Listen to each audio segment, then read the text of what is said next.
All right. Hey everyone, it's Andrew and Wendy's over there at Microphonic Designs. Whoa, camera's going crazy. Today we are here at Denison High School, right at the Texas-Oklahoma border.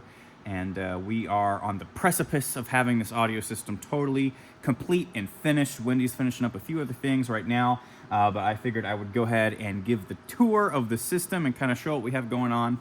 So we've got a real modest front ensemble here. We've got two marimbas. Boom, right there. We've got two vibes 1 and 2, and then we have vibe number 3 split over this way. We've got a synth and a second synth right there. We're running those in mono, and I'll show what we're doing in just a second. And then we've got a DTX back there on the auxiliary rack. Here's their mixer. Y'all know how we set it up. Now, there were a few changes as we were working on things today. We learned that they no longer actually have a bass guitar player, but they do have the channel in there in case that changes. We've got our 4 marimba channels, numbers 1 and 2, high and low. We've got vibes 1, 2, and 3. We've got synth 1, synth 2, and then the DTX we have in stereo, but we're probably going to be running it in mono for now because they've only got a mono DI box. So you'll see here on these DTX channels, the left one I have centered up so that that's the one going through both speakers. And same with the synth. So you'll see here synth 2 is centered up because it's in mono, and the same here for synth number 1, that's centered up in mono. And we've got a little bit of noise coming from the Marimba 1 microphones, but I've gone ahead and inserted a gate. It's not much. It's just enough to kind of show up on the meters, but the gate's taking care of it so that it's not coming through, you know, when they're not playing. And then when they are playing, the gate will open up. And I imagine that the sound waves should overshadow, but we have limited cable options today. They only had 14 XLR cables, so we made it happen. I think they've got maybe 1 spare cable, you know, in case one of these other ones breaks. They've got a small array of wireless stuff here. They've got a BLX4 wireless unit in the, what is that, the H9 band, 512 to 542 megahertz. And then we've got 3 of the SLX4 receivers, and these are all in the G5 band, so 494 to 518 megahertz. And I'm gonna end up sending them an email about how to sort of figure out which channels and frequencies, because with wireless you've got groups and you've got channels, and the channels live within the groups, and you've got to make sure that everything is on the correct group so that you can then select the correct channel or the best channel for the venue that you're going to. And we've got these 4 being fed from the RF Venue Distro 4 antenna distribution system, as well as an RF Venue Diversity Fin antenna up top. And we got just a power strip here, a couple of rack drawers for some, you know, goodies, wireless stuff, wireless mics and all that. Got our top amp, bottom amp, and they actually are using the speak-on connectors that are built into this PI cart. And then they're rocking the classic CM15V tops, which I'm going to advise them, hey, see if you can get some sort of wedge to kind of pick these up so that the grill isn't facing the sky. And then they've got the subs, and they've got them on some nice little homemade carts here. And you'll see we've got everything color-coded up, nice and good. There we go. And basically it's the same for the other side over there.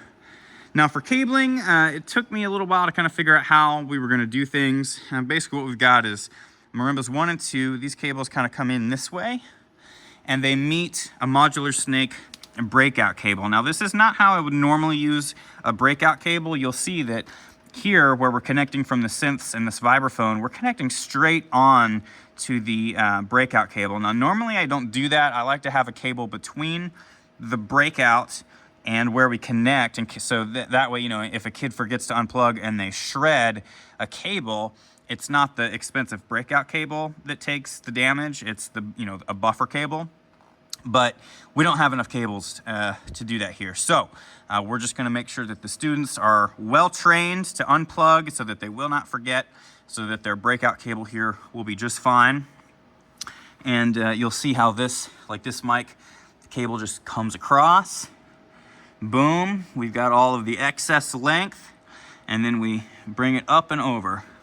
So there's enough slack to reach without the suspended cymbal like getting in the way of the low end here. And then here, you'll see we've got a lot of cable management going on. We had quantity 14 of a bunch of 30-foot cables. And so we just had to do a lot of cable management. It's not a big deal. It just means that you have a few more coils on your cable roll there. There we go. Yeah, you see what I'm talking about. Got to bunch up all the extra length there. And then same for marimba 1 here. We're just tidying up and rolling up that excess slack.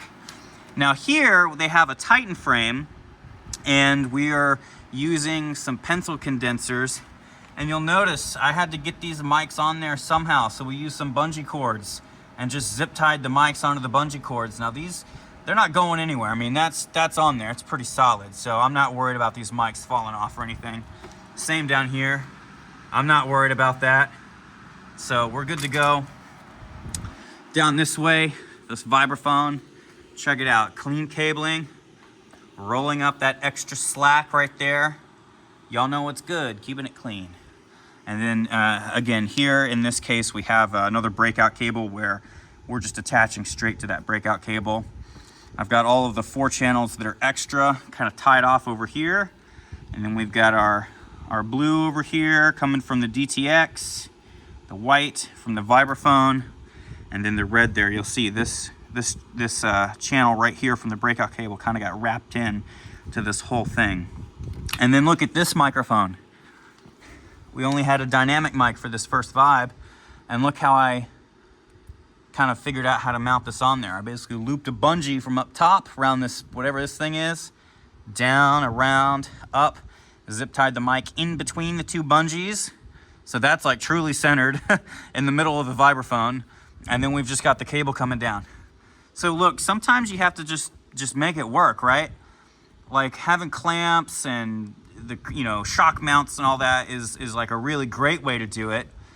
But that doesn't mean you can't find other ways if you don't have those things, right? Sometimes you just have to look at the situation a little differently and figure out, okay, how can I make this work in a way that will hopefully still result in a good sound? I think it will. On top of, like, you know, bungees, zip ties, use them. And we got the DTX over here. Again, some of the electronics, because we're kind of limited on our cart options, some of the cables are going to be a little less inside, like housed inside of a cart than we normally have. The DTX just runs from that DI box right over to this, the low end of this vibe.